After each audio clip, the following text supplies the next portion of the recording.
Praise the Lord. കർത്താവിൻ്റെ നാമം വാഴ്ത്തപ്പെടുമാറാകട്ടെ.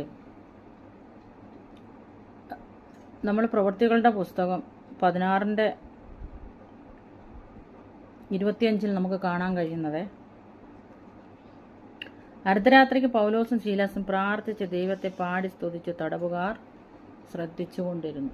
നമുക്ക് അതിന് മുന്നുള്ള വാക്യങ്ങൾക്ക് കാണാൻ കഴിയുന്നുണ്ട്.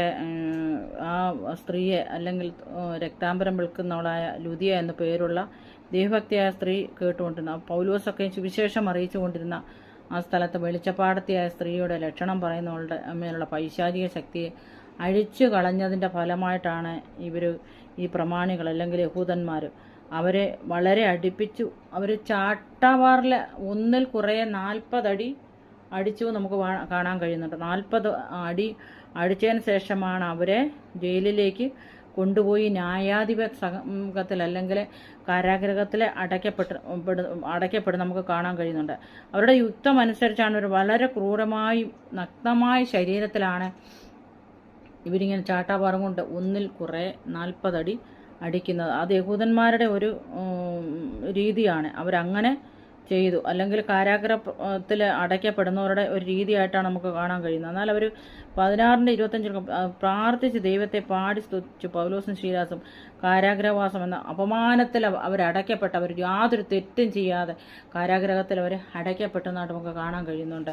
എന്നാൽ അവർക്ക് അവരുടെ മുറിവുകൾ, ജീവിതത്തിലെ മുറിവുകൾ, വേദനകൾ അനുഭവിക്കാൻ കഴിയാത്ത ത്യാഗങ്ങൾ, നിന്ദകളുമായിട്ട് കാരാഗ്രഹത്തിൽ കിടന്നിറങ്ങിയപ്പോൾ ആ കാരാഗ്രഹത്തിലായിരുന്ന മറ്റുള്ള തടവുകാരെല്ലാം ഉറങ്ങുന്ന സമയത്ത് ഇവർ ആരാധിക്കാൻ തുടങ്ങി. അന്യഭാഷയിൽ ദൈവത്തെ ആരാധിക്കുന്നു, വീണ് കടന്ന് പ്രാർത്ഥിക്കാൻ തുടങ്ങി. ഉച്ചത്തിൽ അവർ നിലവിളിക്കാൻ തുടങ്ങി, കർത്താവിനോട് യാചിക്കാൻ തുടങ്ങി. കർത്താവ് അവരുടെ അടുക്കൽ ഇറങ്ങി വന്ന്, ഊതൻ ഇറങ്ങി വന്നവർ ആരാധിച്ചതിൻ്റെ ഫലമായിട്ട് ദൈവം അവിടെ ഇറങ്ങി വന്നതായിട്ട് നമുക്ക് കാണാൻ കഴിയുന്നുണ്ട്. ഇടമന കടകൾ, പ്രൗഢലാദി, കക്ഷക്കടകൾ, സന്തൽ കടകലാദി, അവർ ചാട്ടാവാറിൻ്റെ അടികൊണ്ട മുറിവേറ്റവരാണെങ്കിലും ഈ കഷ്ടതയുടെ മധ്യത്തിലും അവർ കരഞ്ഞ് നിലവിളിക്കുന്ന ഒരു അനുഭവം നമുക്കിവിടെ കാണാൻ കഴിയുന്നുണ്ട്.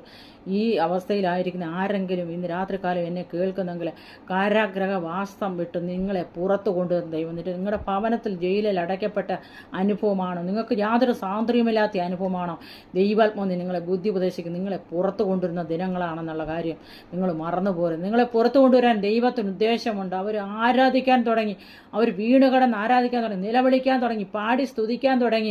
അവർ നാവെടുത്ത് ദൈവത്തോട് സംസാരിക്കാൻ തുടങ്ങി. അന്യഭാഷയിൽ അവർ ദൈവത്തെ ആരാധിക്കാൻ തുടങ്ങിയതിൻ്റെ ഫലമായിട്ട് അവർ പുറത്തു വരുവാനിടയായെങ്കിൽ അടമന കടകൾ എന്നെ കേൾക്കുന്ന ആരെങ്കിലും ഇതേപോലെ കട്ടതയിലായിരിക്കുന്നില്ല, കട്ടത മാറി. എന്നും കട്ടതയാണോ, എന്നും നിന്നയാണോ, എന്നും പരിഹാസമാണോ, അതിൽ നിന്ന്